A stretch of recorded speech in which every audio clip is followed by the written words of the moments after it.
Hey guys, welcome back to my channel. I'm Jimmy Lee here. So first of all, I want to say sorry that I did not really make the recaps of Game 9 and Game 10 of the World Chess Championship 2024, right? As you know, so there was two draws there and the games are not that so exciting, especially Game 10, right?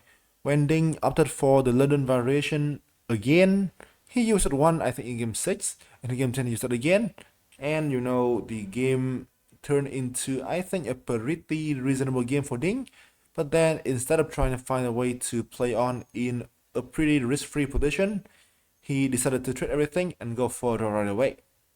So, after game 10, the result is 5 and 5. And as you know, so now Ding clearly has shown great intention of drawing every game and drag the match into the tiebreaks, right? So, with that, I think you can try to see like, okay, if Gukesh can try to strike at some point, right? Only 4 games left. So, Game 11 just happened, and as you know, it's gonna be a very good game, a very cool thing to see, right? So here we are with the recap again, and I want to try to show you the games, my thinking process, and also some fun ideas that I see in the game too. I know it is a bit late, and you guys most likely have seen the recap somewhere else, right? But still, I will do it, and at the very least, I want to make sure that I do have the recaps of own interesting games. Maybe I can skip some drawing games, but I want to take a look at own interesting games in the event, isn't it? So here, Gukesh was white again in this game. He played knight f3, the ready, d5 bidding, c4, play with Gukesh. Here, black already get many choices here available, c6, e6, and even dc4 some point in the game here. So Ding went for an option that I think nowadays is the most clear-cut way to aim for quality. d4, b4, main line, trying to prevent c5 for the time being and prepare bishop b2, right? Attack the pawn on c5. I mean, I'm on d4, I'm sorry for that. Here, so black has many ways to play here for, I think, equality. I think nowadays the most known way is to play like f6, this one. And the main lines like e3, e5, c5, a5 as well, and queen to a4 below, which is I think a fairly famous variation, like here and then queen, like this one actually, and this one. And I remember, I think there was a game, I think it was a pretty famous game, when I forget whom, but I think somebody played g4 here. I think it is Anand. I think Anand plus one against Fabi when he dropped a piece, here queen c4. But I think surprisingly in that game, Fabi still cannot beat Anand at all. So in the game here, obviously we see some new things, right? In the game here, we see c5, which is also completely playable because if black attacks on c5 here, black can knight c6. And now he can play e5 next, and the pawn here can be easily retrieved. For instance, this, and you can see here that black can finish his development easily without any trouble, right? So in the game, it was play e3, a pretty complex position has arisen right away after the opening, like in move 4,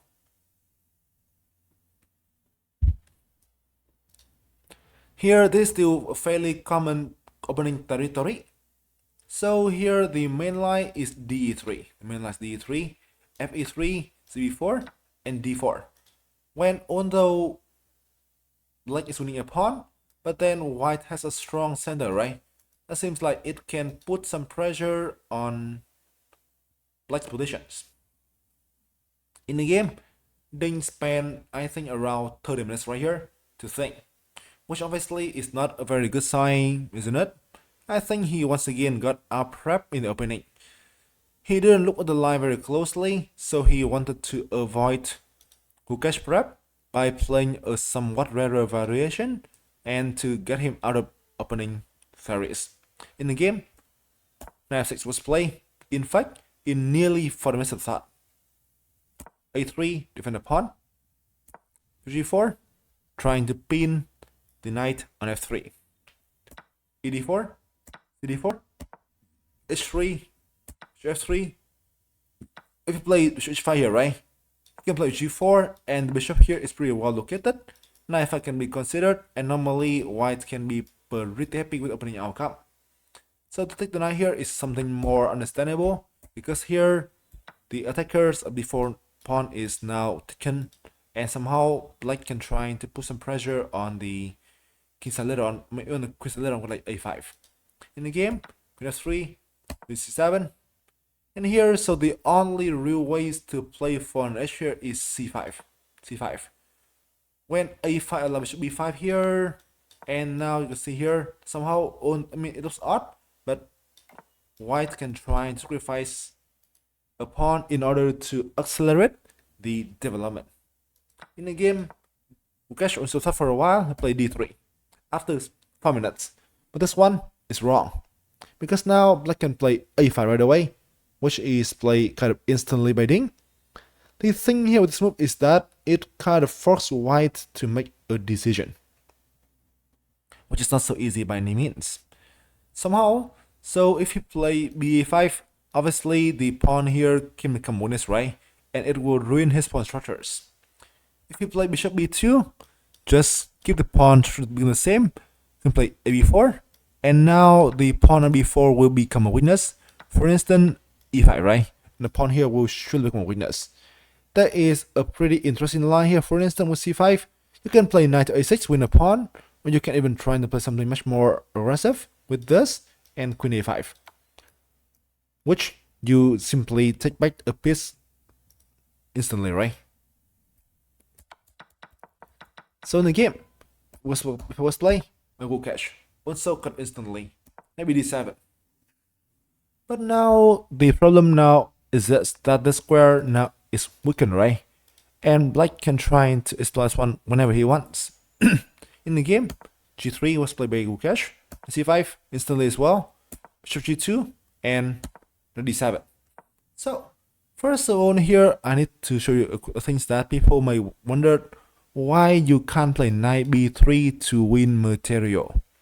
The thing here is that with this move, so I can play queen B7 right now, attacking both the queen here, right? So takes. Rook B8 is bad because of here and bishop F4, which gain a tempo on the rook. So I must play rook A7 here, yes.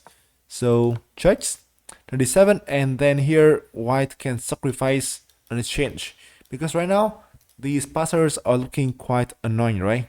And you know they can be pushed later on. This pawn is weak, and if for instance you can be like maybe F4, you know, for instance, when white suddenly have some great compensation for the missing materials. In the game, they want to play safe. He can also play like E5 or 6 here to put the bishop out right away to castles, but he decided to play here first, which is also a pretty safe choice. Now knight B3 can actually be a threat. For instance, let's show you A4 for instance, right? Also knight E5 is not a threat here, I forget to say as well too. That's why here, this is a bit annoying here. Bishop F4, here also allow E5 as well. When bishop D2 for instance, black is just wonderfully developed, and he can play castles, F5 and F4 later on, when the engine already believed that black is much better at this point. So if you play knight D2 to stop this right here, this one also comes, right? So in the game, let's play. Now, not just like the king get to safety, but also knight B3 is not that threatening anymore, right? Knight E5, queen F4. Knight D3 will lose the pawn on D4, which might not be that worth it. Also, queen E4 can be transferred too, when probably this pawn here can become a weakness. Also, F4 can be transferred, right? Knight C5 for instance, allow queen D4, knight B3, and then now the thing is that white can be able to have some incredible pressure on the black's king on the center. So in the game, Ding play rook D8 first, quickly here, trying to defend the pawn on D8. Now you can see the time difference has become not so relevant, right? This is move 14. And Gukesh also has spent plenty of time for the last few moves here in order to find a good plan. In fact, now he is still pretty fine, but the time difference is not that big anymore. To be honest, in fact, now Gukesh is even down in time. So in the game, everyone was play. Defend the pawn on d3, which looks quite sensible, right? The engine believes that knight d2 is best one to play because knight d3 here once again allow queen e4 and b6. The thing here is that although white can be down a pawn, he certainly have some pressure and have some combination with the bishop pair, with the king and the center still, right? And somehow black is a bit lower in development.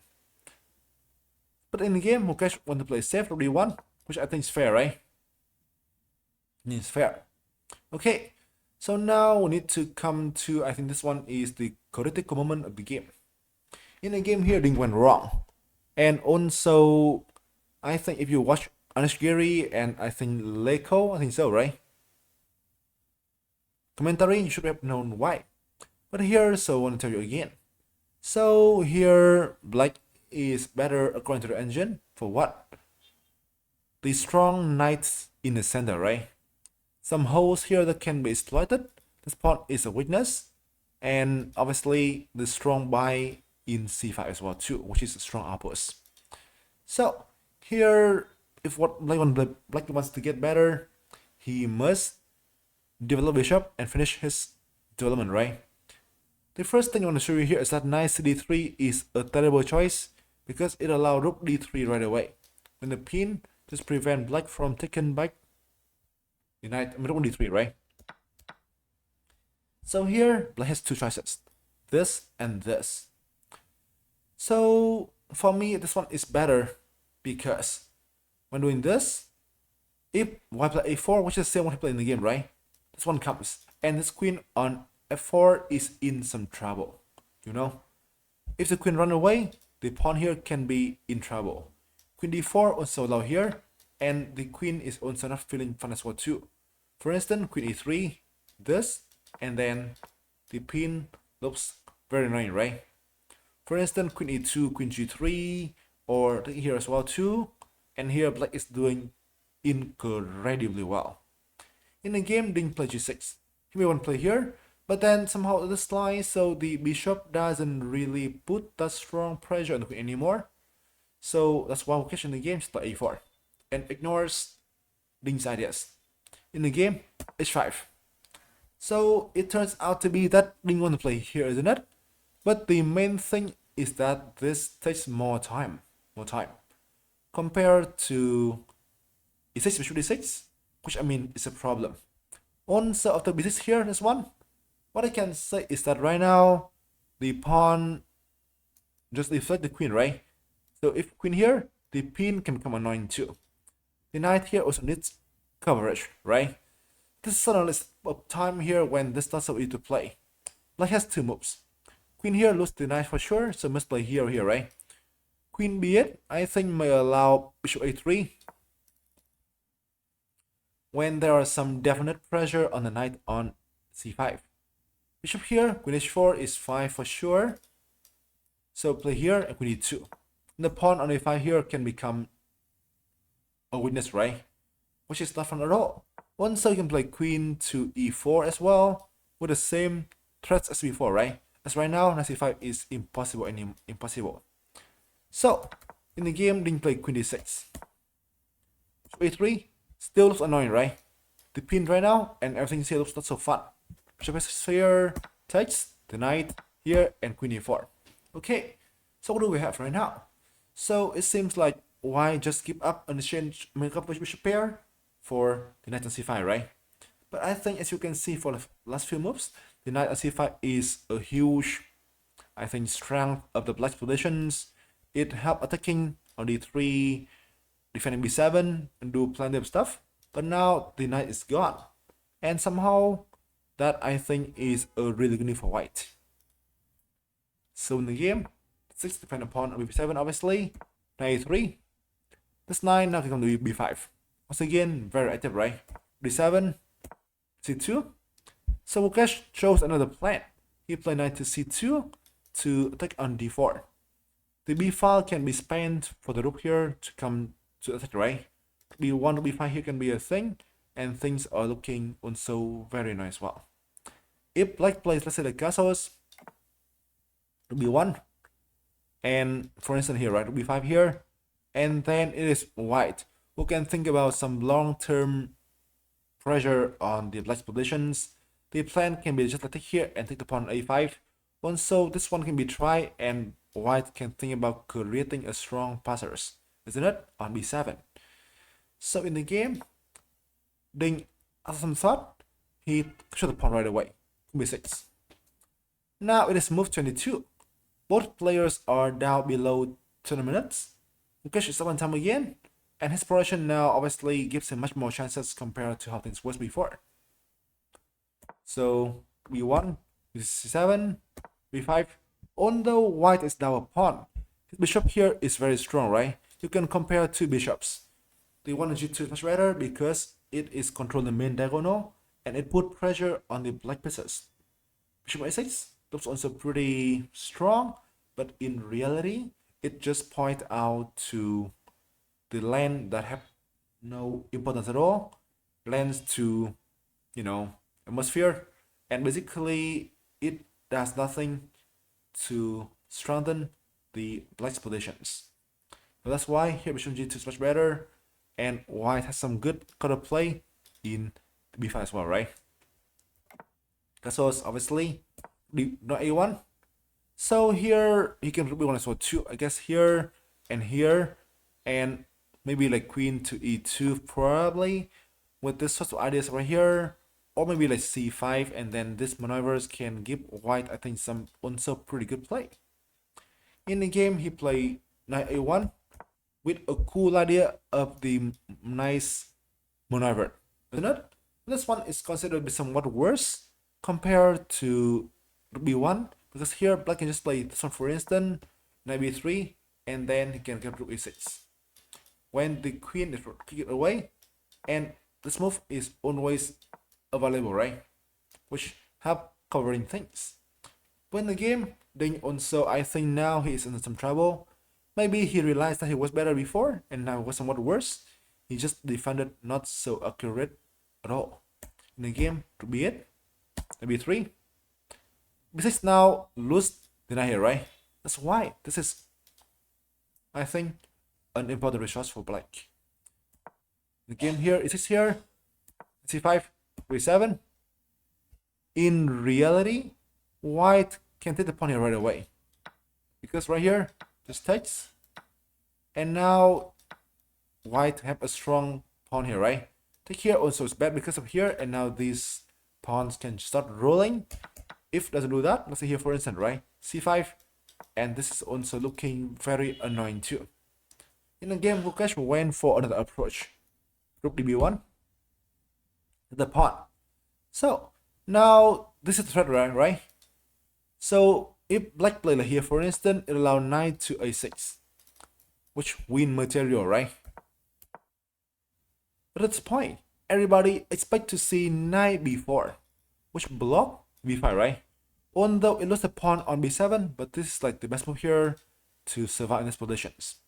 But in the game, to everybody's surprise, Ding blundered very badly, which I might think that may become one of the worst blunders of the history of the World Championship matches. Queen c8, 2 question mark, obviously. And now here, I think people must be stunned since what happened. Queen c6, instantly, 2 exclaims, and Ding resign on the spot. Why? If you click here, this one will come, right? And the pin here will cause black a piece. Queen here as well too is also wrong because here, and now the pawn is pinned, right? And now, all of a sudden, white is a piece up. So people may try and play more, but obviously here, so this thing is so damn easy at this caliber, right? So this is a one move mistake by Ding, and the loss here is now inevitable. So it is for the first time in this match. Gukesh just took the lead, right? And now I think people own rate his chance very, very highly. Wouldn't be able to restore balance and equality? Wouldn't be able to come back after such a painful losses, where he was somewhat better in the opening, and then he misplayed all, and then he defended terribly, and made a rookie mistakes right here? Will Gukesh just run on the way to become the youngest world champion and become someone who will come down to history of chess? Will the Indian team, will the India country India can be able to celebrate the next world champ after Anand, and Wu Ding can be able to once again take the crown back to China? We can only answer after the last three games, right? For me, I think game 12, which is today, will be decisive. One thing is white. If he can come back, it's gonna be, I think, super interesting. If he cannot today, I think it's just close over. Because I think in game 14, it is very, very hard for him to make something special, right? So guys, hopefully you enjoyed the recap, you enjoyed the video. Feel free to give me some feedbacks. And once again, good luck to both players for the remaining games. And we'll see you later on. Peace.